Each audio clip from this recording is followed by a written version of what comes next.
I've got a good afternoon, Saitlanders. How are you? I trust that you're well. I've got a big smile on my face that I can't wipe off. And actually, not to be too dramatic about this, but I'm slightly emotional or sentimental about it. I was telling Mr. Miller the other day that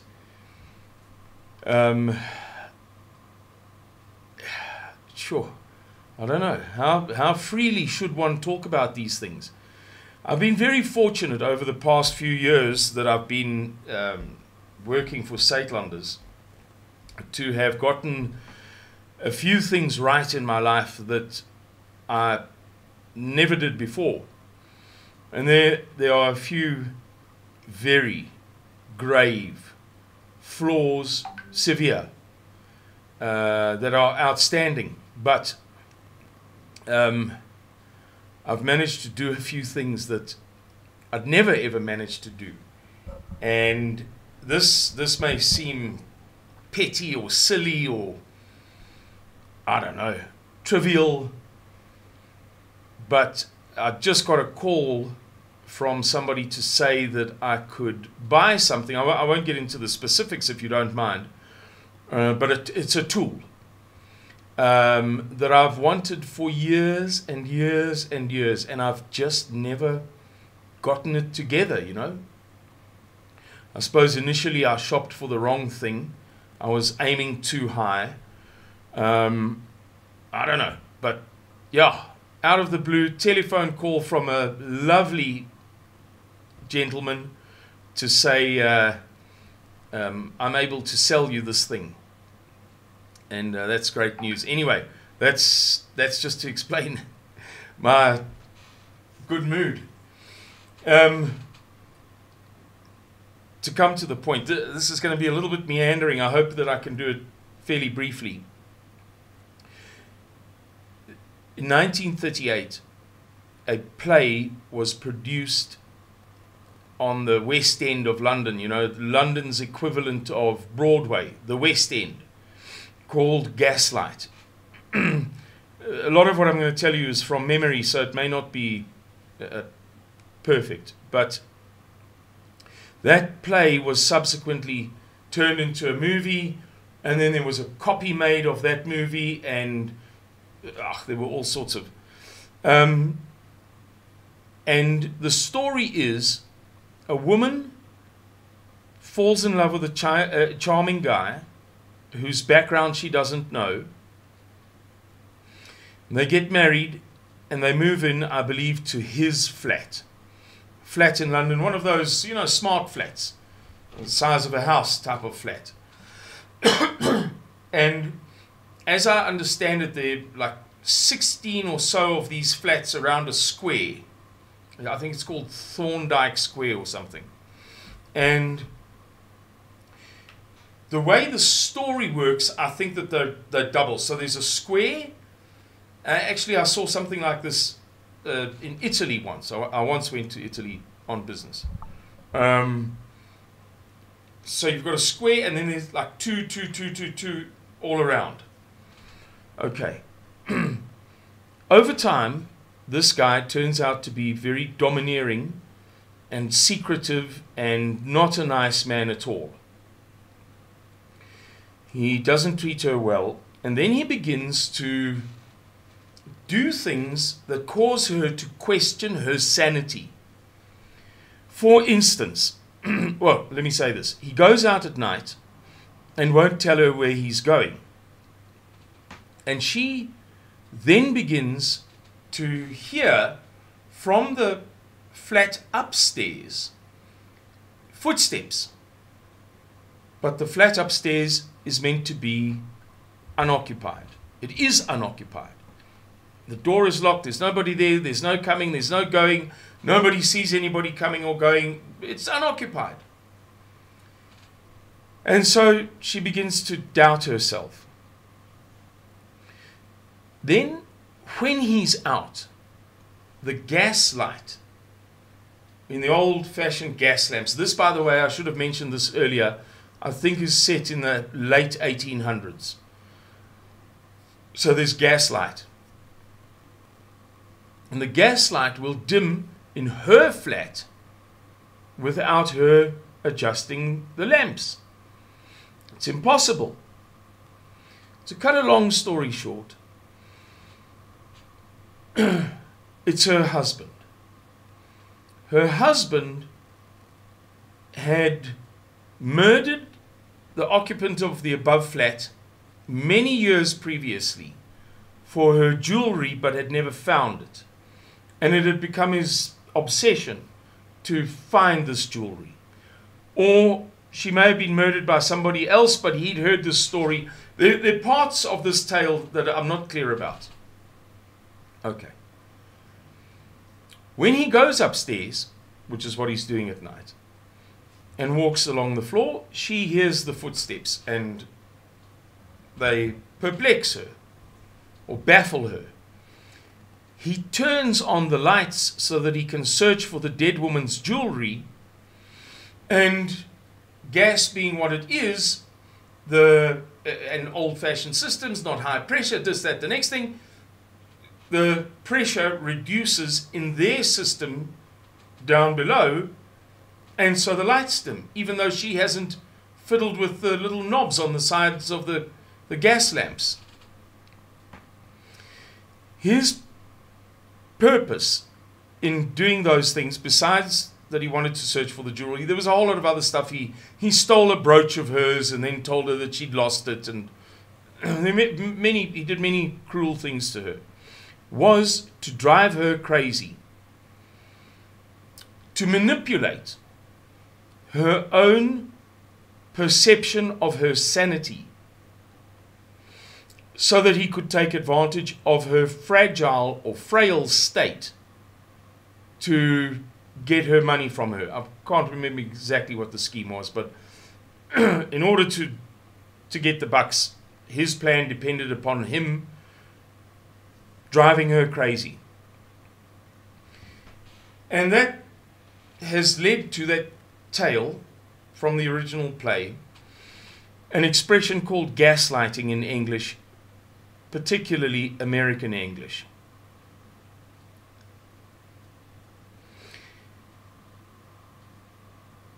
At the moment, we are being gaslighted or gaslit, the whole of the Western world. I'm going to refer to some notes from time to time.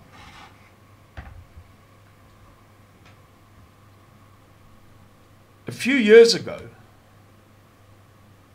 we were gaslit about the COVID-19. What we could observe of it and what we were being told about it clearly weren't the same thing. But the deluge, the flood, I always like to explain, if I use words that wouldn't be the first, for non-English speakers to understand. So I hope you don't mind when I do that, when I explain some of the words and the terms and the phrases and what have you that I use.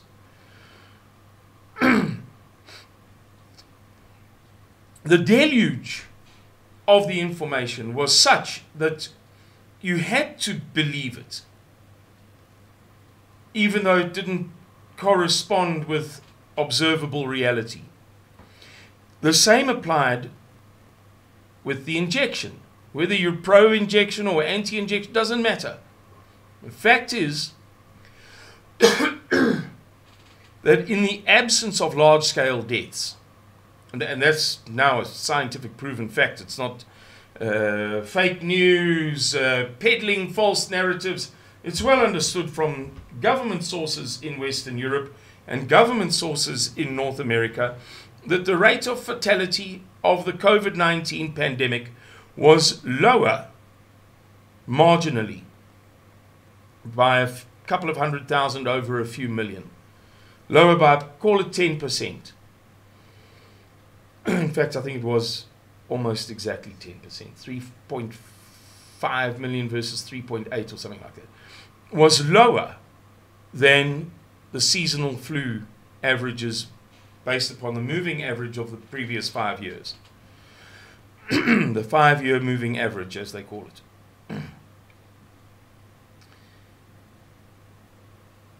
And that gaslighting I've described in previous videos, in which I've used the analogy provided by the idiom in the southern portion, the southern states of the USA, that goes, "Who are you going to believe, me or your lying eyes?" And they employ that idiom with reference to their media and their government. In the South, there's a very strong perception that the liberal northeastern and southwestern media, that is to say, northeast is New York roughly and Washington, and the southwest is California, have a habit, and the US government have a habit of convincing people that what they can see with their own eyes is simply not true. And that is a very USA thing. It's not an exclusively USA thing. It has been practiced throughout history. Who am I thinking of? Otto von Bismarck practiced it for Kaiser Wilhelm I's sake. But the US has kind of become the specialist in this thing. The Britain has a nickname in continental Europe that is Perfide Albion. Albion is the original name for Britain, and perfide means perfidy or perfidious. Perfidious is deceitful, dishonest, liars. And that French phrase is well known in continental Europe for the British. Perfide Albion.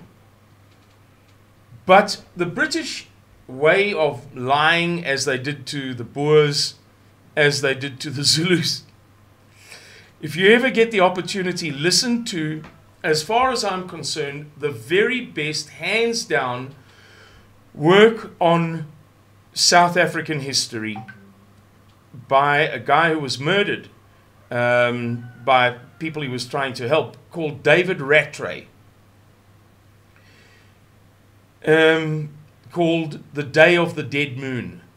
And if you're not very interested in Zulu/English portions of South African history, let me tell you that the first, it's long, man, it's 6 or 8 or something, it's very long.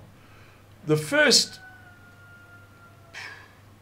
3/4 of it is completely dominated by Boer history. It's a terrific story. The Boers and the British, the Boers and the Xhosas, the Boers and the Trek, the Boers and the Zulus, and so on. It's by far the best, in my opinion, of anything that has been produced in South Africa. And I'd say that the second best is Leeu van die West-Transvaal, deur Louis Mentjes. There's some excellent English language stuff too, but and then my third, just because we're on the subject, is Oom Paul Creer's autobiography. It's not very well written, and it's not very well translated. I read the English. Did I read the English? Yes, I read the English. But I'm laughing. I fell very ill on Louis Hutton's farm, really gravely ill. And I had to spend 3 days in bed. And I read that and some other books. And I mocked Louis because it was a library book. And so I made the allegation, knowing full well what I was doing, that his father had stolen it from a local library, 50 years before, 40 years before.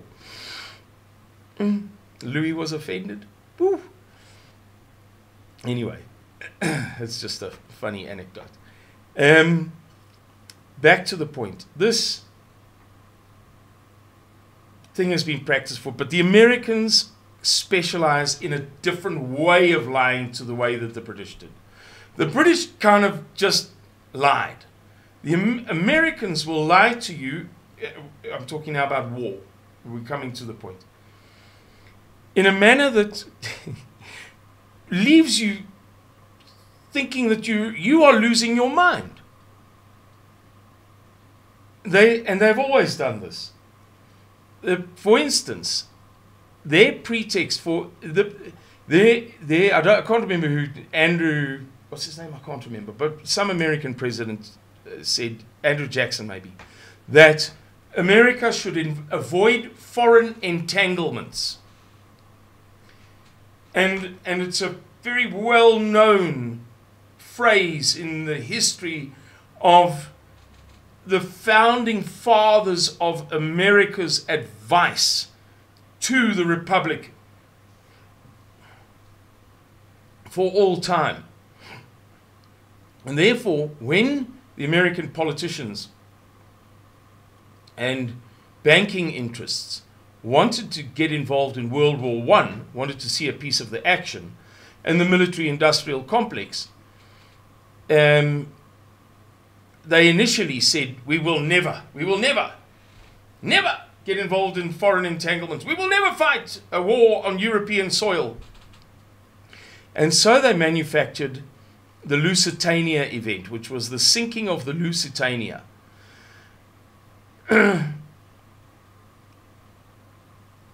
But they leaked to a German spy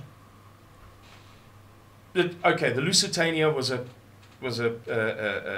passenger ship, and it was going to Europe ostensibly as a not as war material, as a hospital ship, something like that, or it was taking medicines or sending doctors who were volunteering pro bono. But they broke 3 or 4 rules of war in doing so. Firstly, they traveled with the lights off. Secondly, they didn't have hospital ship markings, as I remember the story. Thirdly, they carried huge amounts of ammunition on it. And this German spy in the USA, in New York or Hampton Roads, wherever the ship was berthed, got to hear of this, deliberately sent the information back to the Germans, and a German U-boat sank the Lusitania, and the Americans used that as the pretext to get involved in World War I, and it's well known now. For the Vietnam War. I mean, okay, so how is that gaslighting? The authorities were looking the people of the USA in the eye, and they were saying, we'll never get involved in this war, never in a million years, while creating the pretext.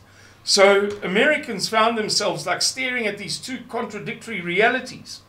The one being what I can hear, you know, and which is obvious, and I know my history, and I know Andrew Jackson or Benjamin Franklin or George Washington or whoever it was said that we must avoid foreign entanglements, but suddenly we're being shipped off to war. Almost at one and the same time, and being done by the same people. The Gulf of Tonkin incident was something similar. It was the pretext that was used for the USA to invade Indochina, that is to say Vietnam, in 1964. I think it happened on the 4th of August. 2 American destroyers radioed in, saying, we're being attacked by torpedo boats, Vietnamese torpedo boats, come in. And they then reported that they'd retaliated, and those vessels had been driven off. But there was no wreckage or anything because, well, you know, we missed and they turned away quickly, and golly gee, we couldn't catch up with them. Just too fast. And this was just a short time after World War II. I mean, World War II ended in 1946 for the Americans, so it was 18 years later. And World War II had continued in the sense of the Cold War and the breakup of Germany and the Berlin airlift and all of this stuff. And it had kind of segued into the Korean War.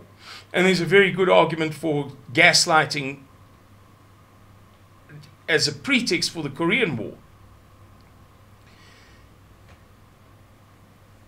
And so, again, the Korean War went into the 50s, and the Vietnam War was not even a decade after that. So,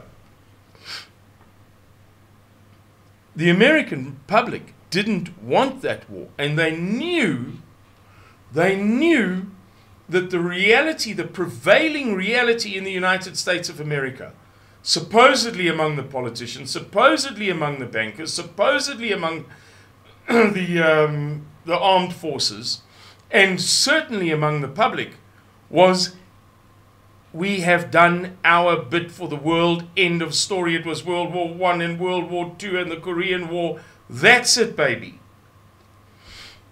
Lo and behold, was it Johnson? Why do I feel like I'm getting it wrong? Johnson, I think, takes them into the Vietnam War almost while kind of pretending, not pretending that they're not doing it, but it was like in one movement or in one breath, no, we will never, there we are. It was a kind of a staggering dissonance, a reality that didn't gel for many people. The way it was done, how, you know, it kind of, are we all crazy? But two vessels had been fired upon, and that was enough to commit. The numbers were staggering. I think 56,000 US soldiers died there. 3 million served there. No, I could be wrong about the 3 million. I think it was 3 million Vietnamese perished in it. 3 million! It's phenomenal. Absolutely mind-boggling.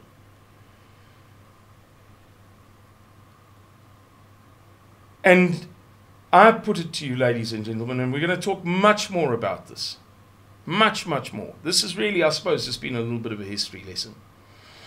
Over coming days, weeks, and months, I suspect, over how that is being done again now, as it was with weapons of mass destruction, we can't provide any evidence for you, and all the inspections have been done, and you know there is no evidence, therefore we're going to go and do it, kind of thing. You know, the invasion of Iraq. But here it comes again. With Ukraine, yeah, you could say, but especially, I think, with the sudden appearance of these blasted Chinese balloons and the sudden appearance out of the blue of scores and scores and scores of videos showing UFOs. Not necessarily UFOs in the sense of alien spacecraft from the 15th galaxy or whatever, but UFOs in the sense of unidentified flying objects. I suspect that one of the greatest gaslightings in the history of all of the world is being perpetrated upon the world, but particularly the people of the United States of America, right as we speak, at a tempo that you can hardly imagine. The channels that I follow, sober-minded channels, level-headed channels, not quick-to-judgment channels, not reflexive knee-jerk reaction channels, serious, highly regarded observers are talking about this. Not in the sense that they necessarily believe everything that they're being told, but in the sense that there is a tremendous amount of evidence for these two things that is either inexplicable or apparently false. Hope you enjoyed that video. Thank you very much for watching. Please like, share, and subscribe. And please, if you are a person of means who appreciates the work that Satelanders is doing, the fight that we are fighting across the world, the huge interviews that I do every week, sometimes only every 2 weeks, but enormous interviews, attracting millions of views or what do you call them, listens, when they're in radio format all across the world. Please consider donating to us. Visit satelanders.org, scroll down to the bottom of the home page, and you'll see a number of opportunities, vectors there to make a donation. Thank you very much, and God bless you. Bye-bye.